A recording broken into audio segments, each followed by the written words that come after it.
Pembalap KTM Red Bull, Brad Binder, membuat kejutan dengan finish sebagai runner-up di MotoGP Qatar 2022. Melihat keberhasilan Binder itu, rider debutan milik KTM Stage 3, Raul Fernandez pun makin percaya diri bisa tampil baik di seri selanjutnya, yakni MotoGP Mandalika 2022.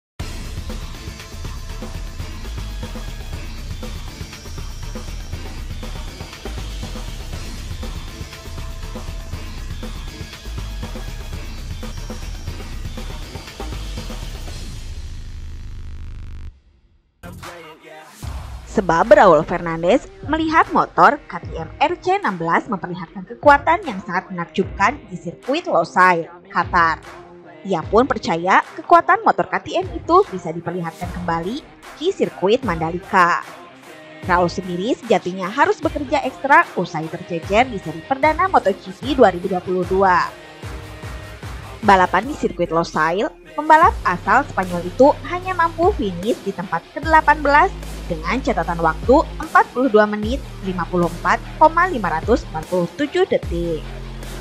Namun hasil buruk itu pun murni kesalahan sang rider. Pasalnya, Brad Binder selaku sesama rider KTM sukses menuai podium di tempat kedua dengan catatan waktu 42 menit 13,544 detik dan hanya terpaut 0,346 detik untuk menang. Sebab demikian, pembalap debutan di MotoGP tersebut yakin bisa tancap gas di sirkuit Mandalika yang akan digelar pada 20 Maret 2022 mendatang. Pasalnya, RC16 sudah terbukti bisa bersaing di barisan depan. Fakta bahwa Brad Binder mencapai podium hari ini sangat penting bagi saya. Itu berarti motornya bisa perform dengan baik, kata Raul. Tapi pekerjaan rumah yang berat masih harus dilakukan. Memahami kondisi ban dengan baik menjadi fokus utama usai melakukan kesalahan saat mengatur keausan bannya, yang membuatnya tidak bisa memperebutkan poin. Saya lebih berkembang dengan ban Michelin di balapan. Sangat penting bagi saya untuk melakukan lari panjang 22 lap. Ini adalah pembelajaran terbesar saya hari ini, imbuhnya. Sekedar informasi, pembalap debutan lainnya seperti Remy Gardner, KTM, Darryn Binder, Yamaha, Fabio Di Giannantonio, Ducati, dan Marco Bezzecchi, Ducati juga mendapatkan hasil kurang baik. Remy Gardner menjadi terbaik usai finish di urutan 15. Tentunya menarik melihat persaingan di antara para rider rookie di MotoGP 2022 ini. Sebab banyak nama-nama yang dianggap bisa memberikan kejutan dan hal itu jelas akan semakin membuat kompetisi semakin seru.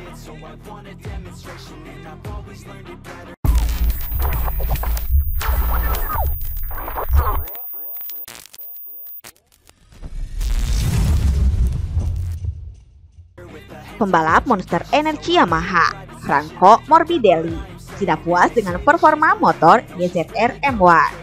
Ia pun meminta Yamaha untuk membereskan masalah di YZR M1 sebelum mentas di MotoGP Mandalika 2022.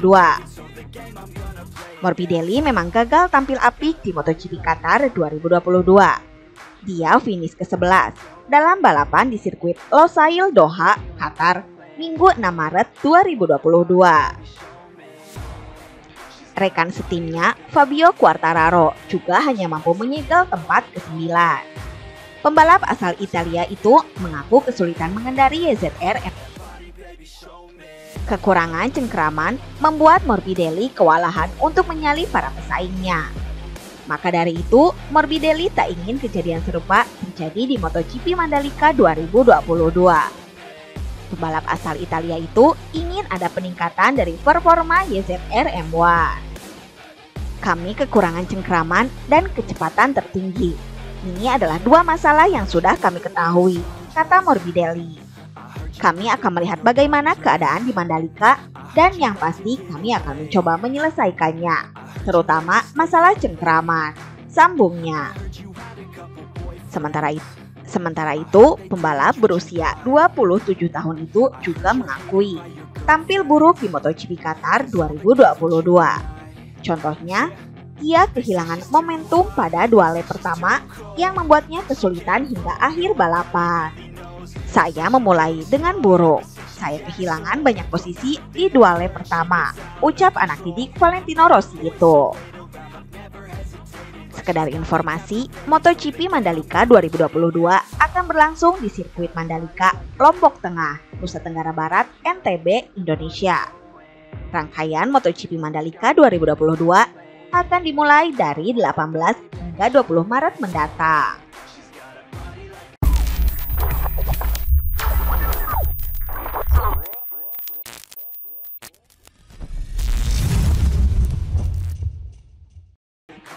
Pembalap Suzuki X-Star, Joan Mir, belum puas dengan performa kuda besinya GSX RR di MotoGP Qatar 2022.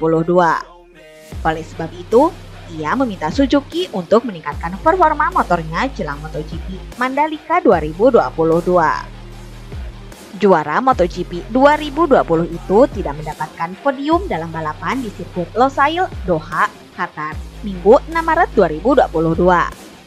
Mir hanya finish ke-6 dengan catatan waktu 42 menit 23,734 detik. Mir tentu tidak puas dengan hasil tersebut, sebab pembalap asal Spanyol itu tidak bisa melaju dengan sempurna di sirkuit Losail. Beberapa kendala masih ditemui Mir, terutama cengkeraman ban belakang yang menjadi pengganggu terbesarnya. Itu membuat Mir kesulitan untuk merangsek ke barisan terdepan meski sudah berjuang keras pada 15 lap terakhir. Saya membuat awal yang baik. Saya ada di sana, perasaan saya. Tapi kemudian saya mulai mengalami masalah cengkeraman belakang, kata Mir. Pembalap berusia 24 tahun itu meminta Suzuki untuk segera menangani masalah ini. Sebab jeda ke balapan berikutnya MotoGP Mandalika 2022 tidaklah lama. Apa yang terjadi dengan cengkeraman belakang? Ini adalah sesuatu yang harus kami perbaiki sedikit karena bagian belakang banyak penurunan dan saya mengalami banyak kesulitan untuk membuat motor melaju kencang, ungkapnya. Mir pun berharap dirinya bisa mendapatkan hasil lebih lagi dalam gelaran MotoGP 2022 seri kedua yang akan digelar di sirkuit Mandalika. Agenda MotoGP Mandalika 2022 sendiri dijadwalkan akan digelar pada tanggal 18-20 Maret 2022 mendatang. Tentu menarik untuk melihat bagaimana perjuangan Joan Mir untuk bisa mencapai podium di ajang MotoGP 2022 seri kedua yang berlangsung di sirkuit Mandalika mendatang. Nah, itu saja update berita MotoGP hari ini. Jangan lupa tonton juga video terbaru dari kami yang ada di sebelah kiri Anda dan video paling banyak ditonton di sebelah kanan Anda. Oke sobat, jika ingin mendapatkan notifikasi berita MotoGP terbaru, silahkan tekan tombol subscribe sekarang juga. Dan jangan lupa nyalakan loncengnya. Sampai jumpa lagi.